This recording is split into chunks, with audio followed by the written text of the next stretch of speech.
ఇదే దాన్ని బేస్ చేసుకొని మీరు ఇప్పుడు కేవలం క్రైస్తవ మతమే కావాలనుకుంటున్నారు. మరి అలాంటప్పుడు మీకు కులం ఎందుకండి? ఎందుకు వద్దు అంటున్నాను, రాజ్యాంగంలో ఉన్నది కదా.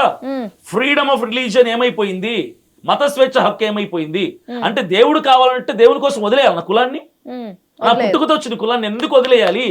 ఎక్కడ చట్టం? మతం పుట్టుకతో రాలేదు కదా. మతం పుట్టుకతో అది నేను అంటున్నానండి. ఈ సంవత్సరం నేను యేసు ప్రభుని నమ్ముకోవచ్చు, వచ్చే సంవత్సరం రాముని నమ్ముకోవచ్చు, అటు వచ్చే సంవత్సరం ఇంకోటి అల్లాహ్ నమ్ముకోవచ్చు.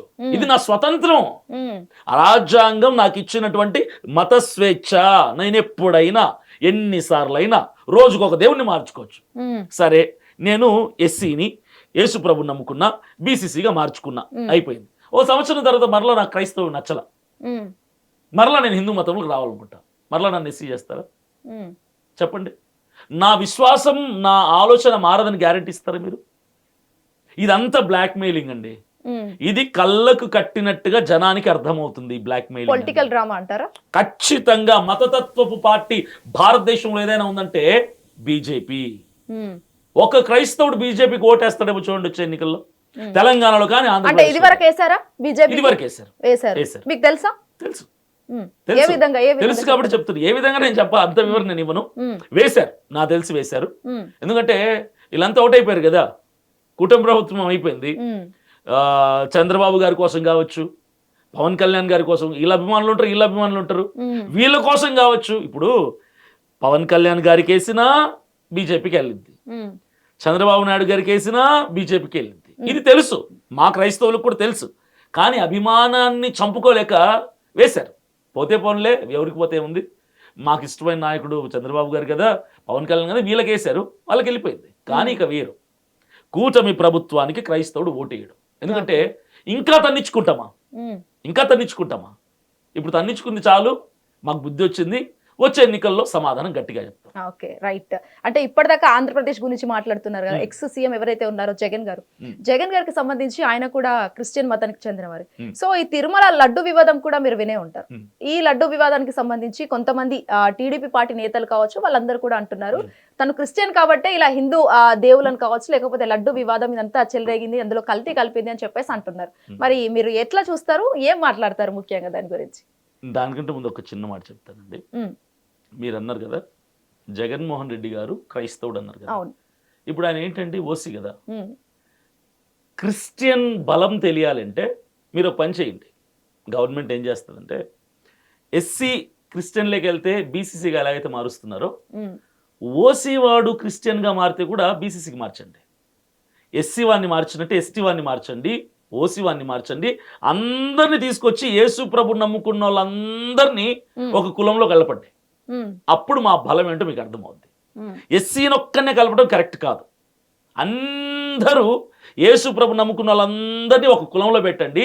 అప్పుడు మా స్ట్రెంగ్త్ ఏంటో, మా బలం ఏంటో, మా పవర్ ఏంటో అర్థమవుద్ది. ఇది చెయ్యరు. ఎస్సీ వాళ్ళ మీద మాత్రం ఫోకస్.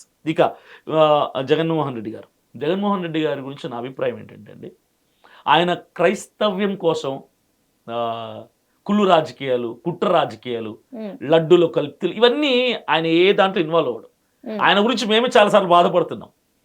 ప్రవీణ్ పగడాల గారిని చంపినప్పుడే వైసీపీ నుంచి జగన్మోహన్ రెడ్డి గారిని పక్కన పెడితే కనీసం ఒక్క కార్యకర్త కూడా మాట్లాడాల.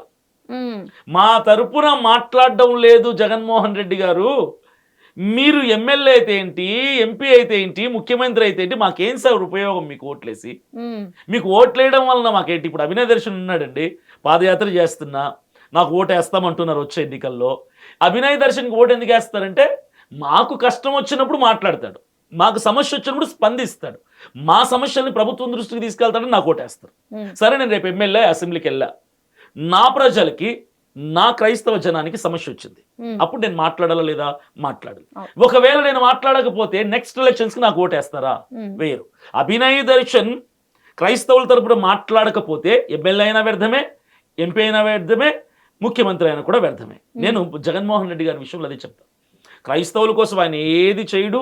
మీరు చెప్పిన లడ్డు వివాదంలో కూడా ఈ పవన్ కళ్యాణ్ గారు అనుకున్నట్టుగా, ఈ చంద్రబాబు నాయుడు అనుకుంటున్నట్టుగా ఆయన ఏమి క్రైస్తవుల తరపున ఏది చేసిందే లేదండి.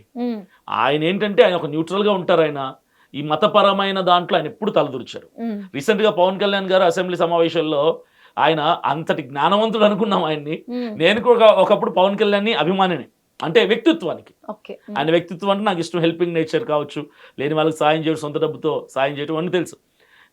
ఎప్పుడైతే ఆయన రీసెంట్గా అసెంబ్లీలో ఎన్నో సమస్యలు ఉన్నాయి, రాష్ట్రంలో బోల్డ్ అనే సమస్యలు చుట్టుపీక్కుంటారు ప్రజలు, ఈ సమస్యల మీద మాట్లాడకుండా లడ్డు గురించి, మతం గురించి మాట్లాడడం అనేది ఎంత అవివేకం, ఎంత అజ్ఞానం అంటే చాలా ప్రజలకి ఆయన మీద పూర్తిగా ట్రస్ట్ పోయిందండి.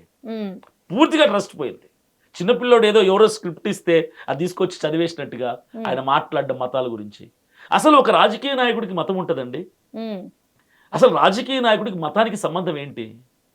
ఈ లడ్డు వివాదం ఎందుకు తీసుకురావాలి? మీకేం పని పాటలేదా? ప్రజలు మీకు ఓట్లేసి గెలిపించింది లడ్డూల గురించి, గాడిద గుడ్డుల గురించి మాట్లాడడానిక? కాదు కదా. ప్రజల పరిస్థితులు ఏంటి, ఏ నియోజకవర్గంలో ఏ సమస్యలు ఉన్నాయి, రాష్ట్రంలో ఏం తక్కువ ఉంది, మన బడ్జెట్ సరిగ్గా ఖర్చు పెడుతున్నాం లేదా, ఇవి ఆలోచించండి. అసెంబ్లీ సమావేశాలు ఇలాంటి విలువైన విషయాలు మాట్లాడితే మిమ్మల్ని గౌరవిస్తారు ఓటర్లు. లడ్ల గురించి, వాటి గురించి, వీటి గురించి, క్రైస్తవుల్ని ఈ మతం గురించి చేస్తేది, హైందవుల్ని దాడి చేస్తే మాట్లాడడానికి ఒకరు లేరు. మతపరమైనటువంటి రచ్చ చేయటంలో పవన్ కళ్యాణ్ని ఒక పావులాగా వాడుకుంటుందండి బీజేపీ. అది ఆయనకి ఎప్పుడు అర్థమైందో కాదో తెలీదు. ఆయన మీద ఉన్నటువంటి ట్రస్ట్ మొత్తం ప్రజలకు పోయింది. కేవలం మతతత్వపు ఆలోచన విధానం పవన్ కళ్యాణ్ గారు వ్యక్తపరుస్తున్నారు ఈ రోజున. జగన్మోహన్ రెడ్డి గారిని తీసుకుంటే ఆయన ఎప్పుడూ కూడా మతపరమైనటువంటి వివాదాల్లో ఆయన తలదూర్చలేదు. ఆ విషయంలో నేను ఆయన్ని అప్రిషియేట్ చేస్తాను. అంటే సో మీరు ఇవన్నీ కూడా పక్కన పెట్టేసి సోషల్ మీడియా చాలా అంటే చాలా వైరల్ అవుతున్నాయి. మీ వీడియోస్ ఎక్కువ చూస్తే ఓపెన్ చేస్తే చాలు, ఎల్పిజి దానికి కూడా చాలా వైరల్ అవ్వడం జరిగింది. ఒక మహిళ ఇలా గ్యాస్ లేదు అని చెప్పేసి ప్రెస్ మీట్ లాంటివి మీరు కండక్ట్ చేస్తూ ఉంటారు. I don't know that something.